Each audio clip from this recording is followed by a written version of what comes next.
Habari ndugu mtazamaji, ikiwa ni Jumaa tulivu ya mwanzo wa weekend, na hii ni Gavo News ikiletwa kwako nami Zulfa Rashidi.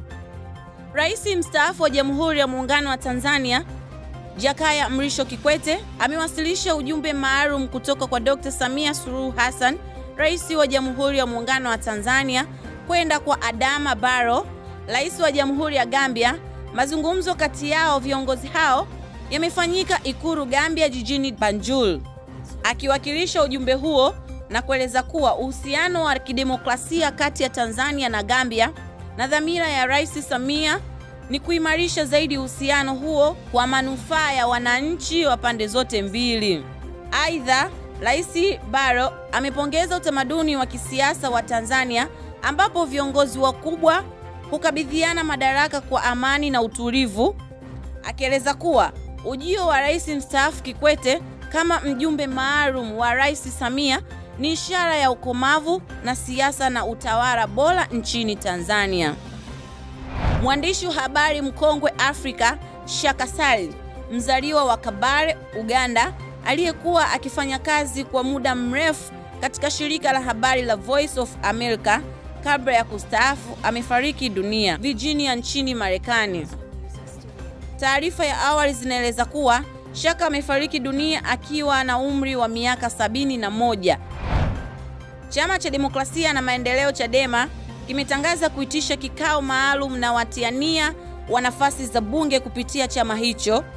Kikao hicho kinatarajiwa kufanyika tarehe 3 Aprili 2025 katika ofisi za makao makuu ya chama Mikocheni, Dar es Salaam. Kwa mujibu wa taarifa iliyotolewa na mkurugenzi wa mawasiliano uenezi wa Chadema Brenda Rupia Machi 27, 2025, kikao hicho ni sehemu ya mikakati ya chama ya maendeleo kushirikiana na wadau wa uchaguzi, demokrasia na ustawi wa chama, huku kukiendelea kusisitiza msimamo wake wa no reference no election.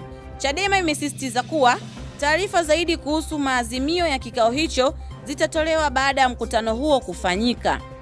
Na tukemia kwenye habari za kimataifa, watalii 6 wa Urusi wamefariki dunia baada ya manowari ya watalii kuzama katika bahari ya Shamu karibu na mji wa Hurghada nchini Misri.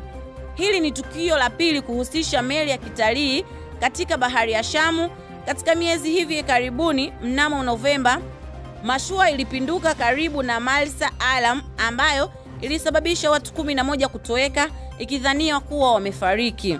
Wawili kati ya waliofariki ni watoto. Shirika la habari la Urusi la TASS liliripoti linukuu afisa mmoja wa Urusi. Mamlaka bado inaendelea na uchunguzi na hadi sasa hajajulikana ni nini kilisababisha tukio hilo. Na tukiamia kwenye habari za michezo, kutokana na sakata linaloendelea hivi karibuni kwenye michezo kati ya klabu ya Simba na klabu ya Yanga, jana Machi 27 kulifanyika kikao kilichotishwa na waziri wa michezo. Na kwa upande wa Yanga, Engineer Hersi Saidi amesema, tulifikisha ujumbe wetu tuliokuwa nao kwa waziri na niwahakikishie wanachama wa Yanga kuwa viongozi wenu ni imara na tunapigania maslahi ya klabu yetu na msimamo wetu ni ule ule.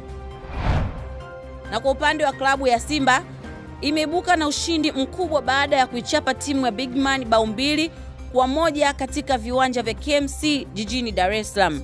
Klabu ya Liverpool watachuana na Arsenal kuwania saini ya mshambuliaji wa Frankfurt Mfaransa Hugo Ekitike mwenye umri wa miaka 22 wakati wa dirisha la usajili wa majira ya kiangazi. Na hayo ndio tuliokuandalia leo katika Gavo News. Ulikuwa nami Zulfa Rashidi. Usisahau kucomment, kulike na kusubscribe katika channel zetu zote tunazopatikana kwa jina la Gavo Media. Mpaka wakati mwingine, bye bye. Gavo Media, pamoja hatua kwa hatua.